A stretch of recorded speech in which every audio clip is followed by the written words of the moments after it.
ان مجاہدوں کے بیچ میں سے اس کے شوہر کے بلا کے لاؤ اور قانون بنا دیا کہ جو بھی کہیں پر جائے گا 4 مہینہ پورا ہونے سے پہلے اس کو اپنے گھر واپس آنا ہے. 4 مہینے سے زیادہ وہ باہر نہیں رہ سکتا ہے. قانون بنا دیا تھا عمر فاروق اعظم نے. یہ ہے اللہ والے جو عورتوں کا حقوق سمجھتے ہیں. آج کچھ لوگ الزام لگاتے ہیں اسلام پر نا، پڑھے لکھے دنیاوی لوگ، کہ اسلام میں عورتوں کا کوئی مقام نہیں ہے، یہ نہیں ہے، وہ نہیں ہے. اسلام نے جو مقام دیا ہے وہ تو کسی نے دیا ہی نہیں. عزت اگر عورتوں کو ملی ہے تو اسلام سے ہی ملی ہے. ہم نے آپ کو پہلے دن بتایا تھا کہ رسول اعظم کے اعلان نبوت سے پہلے عرب کا حال کیا تھا، عورتوں کا حال کیا تھا. بیچا جاتا تھا بازاروں میں بیچا جاتا تھا. کوئی بیوہ ہو جاتی تو اس کو استعمال کیا جاتا تھا، لڑکیوں کو زندہ مار دیا جاتا تھا. اسلام آنے سے ان سب کو راحت مل جاتی ہے. اسلام نے تو عزت دیا ہے. بہرحال عمر فاروق اعظم رضی اللہ تعالیٰ نے یہ قانون بھی بنا دیا کہ 4 مہینے سے زیادہ کوئی گھر کے باہر نہیں رہ سکتا ہے. اس کو واپس آنا ہے اور اپنے بال بچوں سے ملنا ہے. عمر فاروق اعظم رضی اللہ تعالیٰ نے یہ معاملہ جب آپ کے سامنے آیا تو آپ نے اس کا فیصلہ فرمایا. ایک واقعہ اور ہوا. بہرحال واقعے کی طرف نہ جاتے ہوئے آپ کے شہادت کا واقعہ بیان کروں. عمر فاروق اعظم رضی اللہ تعالیٰ عنہ ایک ایسے صحابی اور خلیفہ ہیں جن کی شہادت ہوتی ہے وصال، یعنی اپنی موت جسے کہتے ہیں، دنیا سے چلے جانا، ویسا نہیں. آپ کا بھی، آپ کے ساتھ بھی ایک ایسا ظلم ہوتا ہے جسے سن کر ہمارے اور آپ کے رونگٹے کھڑے ہو جاتے ہیں. کون کب کس کے ساتھ غلط کر جائے اس کا فیصلہ ہم اور آپ نہیں کر سکتے. عمر فاروق اعظم رضی اللہ تعالیٰ عنہ، اللہ اکبر، آپ نے حضرت مغیرہ رضی اللہ تعالیٰ عنہ کے غلام کا مسئلہ تھا. چونکہ وہ غلامی کرتا تھا تو آپ اس سے ٹیکس وصول کرتے تھے، روزانہ 4 درہم لیتے تھے. آج بھی عرب میں یہ چل رہا ہے کہ جو لوگ یہاں سے باہر سے کام کرنے کے لیے جاتے ہیں، کفیل حضرات ان سے منتھلی لیتے ہیں 250 500 وہاں کا. وہ اسی دور سے چلتا آ رہا ہے اور آج بھی چل رہا ہے. 4 درہم لیتے تھے اور وہ غلام جو تھا وہ اچھا خاصا کاریگر تھا، بڑھئی تھا، جسے فرنیچر کا کام آج بولتے ہیں، نقاش تھا، لوہے کا کام کرتا تھا. بہرحال وہ شکایت لے کر عمر فاروق اعظم کی بارگاہ میں آیا کہ ہمارے آقا جو ہیں مغیرہ وہ ایسا ایسا ہمارے ساتھ کر رہے ہیں کہ ہم سے ٹیکس زیادہ وصول کر رہے ہیں، آپ کچھ کم کرا دیجیے. عمر فاروق اعظم نے فرمایا یار تم اتنے بڑے کاریگر ہو اور اتنا سب کچھ جانتے، تمہارے لیے 4 درہم کیا ہے. انہوں نے یہ انداز میں کہا اور اس کو یہ بات لگ گئی، غصے سے تلملا گیا، واپس چلا گیا. کچھ دن کے بعد عمر فاروق اعظم نے اسے پھر بلایا اور کہا تم نے کہا تھا کہ تم میرے لیے چکی بناؤ گے جو ہوا سے چلے گی. تو اس نے کہا ہاں میں تمہارے لیے ایسی چکی بناؤں گا جس کو لوگ ہمیشہ یاد رکھیں گے. یہ اس کی دھمکی تھی جو عمر فاروق اعظم سمجھ جاتے ہیں. اور اس کے جانے کے بعد فرماتے ہیں یہ نوجوان میرے قتل کی دھمکی دے کے گیا ہے. چاہتے تو گرفتار کر لیتے، پکڑ لیتے، بند کر دیتے، لیکن یہ اللہ والے تھے، بھروسہ تھا اللہ پر کہ اگر اسی کے ہاتھوں موت لکھی ہوئی ہے کچھ کر کے مطلب نہیں ہے، شہادت کا مقام ملے گا. فرمایا یہ قتل کی دھمکی دے کے گیا ہے، چھوڑ دیا، جانے دو، جو ہوگا دیکھا جائے گا. اللہ اکبر. وہ ابو لؤلؤ نام کا شخص تھا، پوری تیاری کے ساتھ ارادہ کر لیتا ہے کہ عمر فاروق اعظم کو شہید کرنا ہے. خنجر لیتا ہے اور زہر میں باقاعدہ اس کو دھار کرنے کے بعد زہر میں اس کو ڈبوتا ہے تاکہ اور زخم پہ جب لگے تو پھر عمر فاروق اعظم کے بچنے کا کوئی چانس نہ رہ جائے. اور فجر کی نماز کے وقت وہ تلاش میں مسجد نبوی کے پاس آ کے کھڑے ہو جاتا ہے اور جب نماز کے لیے امامت کے لیے عمر فاروق اعظم آگے بڑھتے ہیں تو وہ بھی نمازیوں میں شامل ہو جاتا ہے. صف میں کھڑا ہو گیا. عمر فاروق اعظم نے امامت سے پہلے کہا کہ لوگ اپنی صفوں کو سیدھی کر لو. جب یہ جملہ آپ نے ارشاد فرمایا تو وہ پیچھے تھا اور صف سیدھی کرنے کے بہانے پہلی صف میں آگے کھڑا ہو گیا. عمر فاروق اعظم رضی اللہ تعالیٰ جیسے ہی نیت باندھتے ہیں اس نے پیچھے سے آپ پہ 2 وار کیا. وار اتنا خطرناک تھا کہ آپ وہیں پر بے ہوش ہو کے گر جاتے. بے ہوش ہو کے جب گر گئے تو وہ بھاگنے لگا. بھاگتے بھاگتے اس نے 13 صحابیوں پہ حملہ کیا جس میں سے 6 شہید ہو گئے. 13 صحابیوں پہ. لیکن ایک عراقی صحابی تھے, انہوں نے دیکھا تو انہوں نے اپنی چادر اس پہ پھینک دی اس کو پکڑنے کے لیے. جب وہ پکڑ میں آ گیا تو اس نے سوچا بچنے کا چانس نہیں ہے, تو اس نے وہیں پر خودکشی کر لی, اپنے اوپر بھی وار کر دیا. بہرحال نماز کا وقت تھا, عمر فاروق اعظم گرے پڑے ہیں, صحابہ نے نماز نہیں چھوڑا. ایک صحابی آگے بڑھتے چھوٹی چھوٹی سورتیں پڑھا کے فوراً نماز ختم کرتے ہیں. عمر فاروق اعظم رضی اللہ عنہ کو اٹھا کے ان کے گھر لایا گیا. اتنا گہرا زخم تھا کہ حدیث کے الفاظ ہیں کہ گھر لایا گیا تو آپ کو نبیذ پلائی گئی تو نبیذ زخم سے باہر آ گیا, پیٹ میں نہیں جا رہا ہے. شربت پلایا گیا وہ باہر آ گیا. جو کچھ بھی آپ کو کھلایا جا رہا ہے پلایا جا رہا ہے وہ سب کا سب باہر آ جا رہا ہے. اللہ اکبر. اتنا خطرناک زخم تھا کہ کچھ بھی کھانے کی طاقت نہیں رہی. 3 دن تک اسی حالت میں آپ رہے. اب جب آپ کی حالت یہ ہے تو مسئلہ یہ بھی کھڑا ہو گیا کہ بھائی اگر عمر رضی اللہ عنہ شہید ہو گئے تو خلیفہ کون بنے گا, خلافت کی ذمہ داری کس کے سر پہ آئے گی؟ تو لوگوں نے یہ کہا کہ آپ اپنے بیٹے کو بنا دیجیے. جلال میں آ گئے اس حالت میں بھی کہ میرا بیٹا اس قابل نہیں, میں اس کو خلیفہ نہیں بنا سکتا. آپ نے کہا 6 لوگوں کا نام لیا, 6 صحابی کا.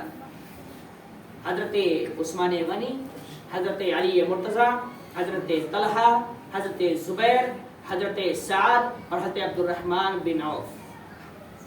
6 صحابیوں کا نام لیا اور کہا یہ وہ لوگ ہیں جن سے اللہ اس کے رسول راضی ہیں. کوئی بھی خلیفہ بنے گا تو یہ 6 میں سے بنے گا. بہرحال یہ مسئلہ آپ نے بیان کر کے چھوڑ دیا. تڑپ کیا تھی؟ پتا چل گیا نا کہ اب شہید ہو جاؤں گا, اسی زخم میں میں دنیا سے چلے جاؤں گا. تو آخری تمنا عمر فاروق اعظم کی کیا تھی کہ مصطفیٰ کے قدموں میں مجھے بھی دفن ہونا ہے. یہ ہوتی ہے محبت کہ جاتے جاتے حضور کو نہیں بھولتے ہیں. حضرت عبداللہ بن عمر کو, اپنے صاحبزادے کو حضرت عائشہ کے پاس بھیجا کہ جاؤ اور ان سے اجازت لو کہ میں شہادت کے بعد حضور کے بازو میں یعنی صدیق اکبر کے بازو میں ہی دفن ہونا چاہتا ہوں. کیا وہ مجھے اجازت دے گی؟ کیوں اجازت مانگا؟ کیونکہ اس جگہ کی مالک حضرت عائشہ رضی اللہ تعالیٰ عنہا تھی. اور آپ کو یہ بھی بتا دوں کہ وہ جگہ جو بچی ہوئی تھی اس جگہ کو حضرت عائشہ نے اپنے لیے رکھا تھا کہ میں وصال کے بعد خود یہاں دفنائی جاؤں. لیکن جب آپ کی شہادت کی خبر 3 دن کے بعد زخم کی تاب نہ لا کے آپ کو لگا کہ میں شہید ہو جاؤں گا, تو حضرت عبداللہ بن عمر کو بھیجا کہ جاؤ اور حضرت عائشہ سے اجازت لے کے آؤ. آپ جاتے ہیں, حضرت عائشہ کی بارگاہ میں واقعہ پیش کرتے ہیں. حضرت عائشہ نے سنا تو خود رونے لگی. کیوں؟ کیونکہ ایسا خلیفہ اور ایسا رسول سے محبت کرنے والا, ایسے بہادری کے ساتھ اسلام اور اسلام کی مضبوطی کو تھامنے والا کوئی نہیں تھا. آپ کو معلوم ہونا چاہیے آج جو بھی اس دنیا میں نصاب چل رہا ہے, فوج کا ہو, پولیس کا ہو, یہ سب نصاب کہاں قائم ہوا تھا؟ نظام صدیق اکبر کے دور میں نہیں, عمر فاروق اعظم نے یہ سب نظام قائم کیا تھا. اور وہ نظام آج بھی چل رہا ہے, اس کے بغیر کوئی ملک چل ہی نہیں سکتا. کوئی مانے یا نہ مانے, یہ عمر فاروق اعظم کی دین ہے کہ جو قانون بنایا تھا آج وہ قانون چلتا آ رہا ہے. اپنے بھی مان رہے ہیں, غیر بھی مان رہے ہیں, اور اسی کو سب کچھ سمجھ رہے ہیں. عمر فاروق اعظم نے بھیجا کہ بیٹا جاؤ پوچھ کے آؤ, اجازت دیتی ہے اور تو مجھے وہیں دفنانا, نہیں اجازت دیتی ہے تو جنت البقیع میں دفنا رہتے, لیکن اجازت پوچھ لو. حضرت عائشہ صدیقہ رضی اللہ تعالیٰ عنہا بہت نڈھال تھی ہم سے عمر فاروق اعظم کے اس معاملے کو لے کر. حضرت عبداللہ بن عمر جب جاتے ہیں تو آپ نے جب کہا تو حضرت عائشہ نے کیا جواب دیا کہ میں اس جگہ کو اپنے لیے رکھی ہوئی تھی, لیکن عمر کی میں بات کاٹ نہیں سکتی. جاؤ عمر کو کہہ دو اگر وہ یہاں پر دفن ہونا چاہتے ہیں تو میری طرف سے ان کو اجازت ہے کہ وہ اپنے دونوں ساتھیوں کے پاس دفن ہو سکتے ہیں. اللہ اکبر. عمر فاروق اعظم رضی اللہ تعالیٰ عنہ نے جب آپ کے صاحبزادے لوٹ کے آئے، آپ کو خبر دی، تو آپ مسکراتے ہیں اور کہتے ہیں بس میری آخری تمنا تھی اپنے دونوں ساتھیوں کے ساتھ دفن ہونا، اور وہ تمنا بھی پوری ہو جاتی ہے۔ بہرحال یہ سب کچھ ہونے کے بعد میں عمر فاروق اعظم رضی اللہ تعالیٰ کہ اللہ کی بارگاہ میں چلے جاتے ہیں، شہید ہو جاتے ہیں۔